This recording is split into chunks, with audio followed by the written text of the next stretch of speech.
Nongeye kubasuhuza bakunzi ba utuntu n'utundi TV, aha ngaha tubazaniye amakuru meza rero avuga ko NESA igiye gutangaza uburyo wareba amanota kuri telefone benshi bakunze kwita amatushe.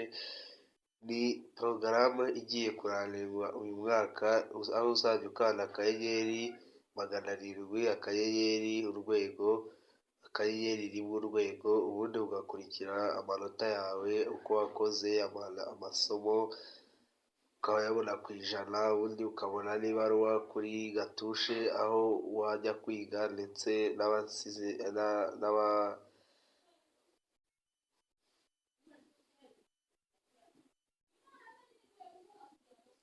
n'abanyeshuri biga siyansi nabo bakazaza bakisesinga ibaruwa kuri gatushe. Iyi ni porogaramu rero ije gufasha abantu badafite smartphone, kandi izaza inyura buri muntu wese wakurikiye kuri utuntu n'utundi TV, akakwereka uko bizajya bikorwa.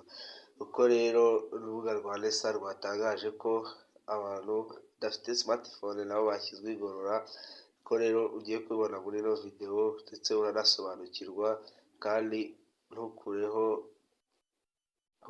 kuri ino channel utamenye aya makuru yose uko yakabaye. Ngaho komeza ukurikirane ibiganiro bya utuntu n'utundi TV, kandi twijeje ko tugiye kuzajya tubaha amakuru agezweho kandi ya NESA, ndetse n'umunsi wo gusorwa kw'amanota tuzatubereka uburyo wayareba ndetse bitakugoye cyane, kandi murakoze.